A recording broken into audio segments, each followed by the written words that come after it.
वृकासुर का नाम कैसे पड़ा भस्मासुर?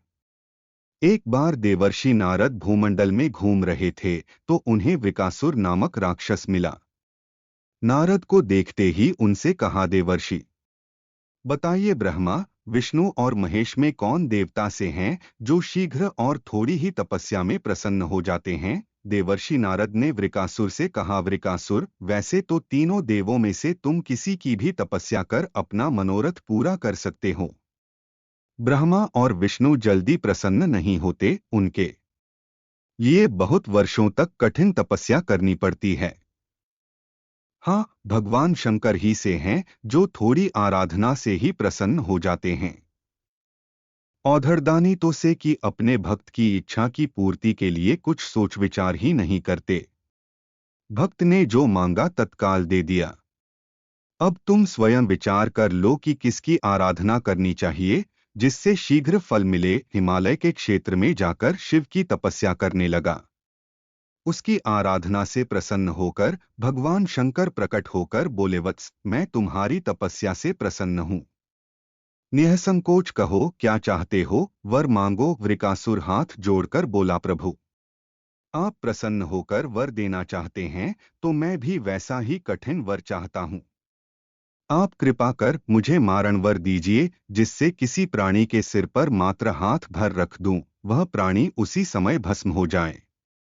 आप प्रसन्न हैं तो यही वर दीजिए। शंकर जी वृकासुर की यह आसुरी मांग सुनकर हतप्रभ हो गए।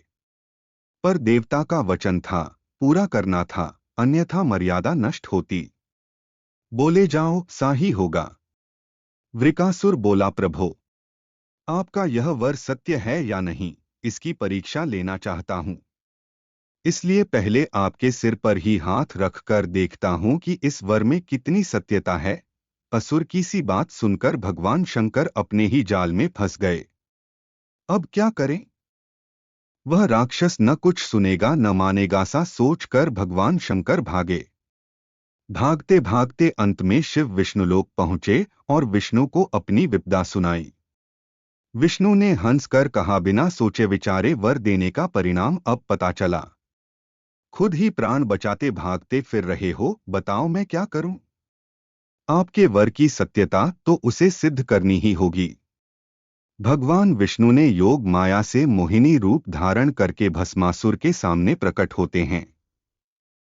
आगे बढ़कर उसे प्रणाम कर कहा, असुरराज, कहाँ भागे जा रहे हो? लगता है आप बहुत थक गए हैं।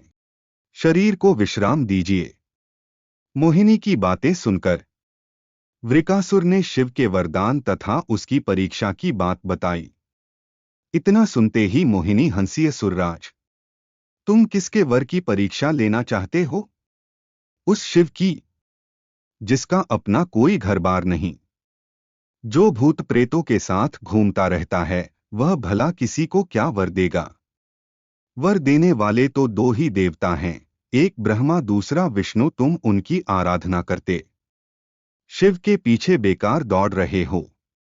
मोहिनी की सी बात सुनकर वृकासुर बड़ा निराश हुआ। उसका मनोबल टूट गया। कहने लगा, मुझे तो देवर्षि नारद ने कहा था कि शिव की आराधना करो, वे शीघ्र ही प्रसन्न होकर मनचाहा वर दे सकते हैं। मोहिनी ने कही, तुम बड़े भोले हो, नारद पर विश्वास कर लिया। अरे वह तो सा घुमक्कड़ साधु है जो सबको उल्टी ही सलाह देता है। उसकी सलाह से कभी किसी का भला होता ही नहीं। तुम्हें मेरी बात का विश्वास न हो तो खुद अपने ही सिर पर हाथ रख कर देखो कि कैसे शिव ने तुम्हें झूठा वर देकर बहकाया है। उनकी झूठ की पोल न खुल जाए, इसलिए भाग गया। मोहिनी की सुंदरता से मोहित होकर वृकासुर का मनोबल और उसका विवेक नष्ट हो गया। सा सोचते हुए वर की सत्यता की परख करने के लिए उसने अपने ही सिर पर हाथ रख लिया। सिर पर हाथ रखते ही भयंकर अग्निपुंज प्रकट हुआ और वृकासुर उसमें भस्म होकर राख की ढेर बन गया। चूंकि वृकासुर स्वयं अपने हाथों भस्म हुआ था, इसलिए इसका नाम भस्मासुर पड़ा।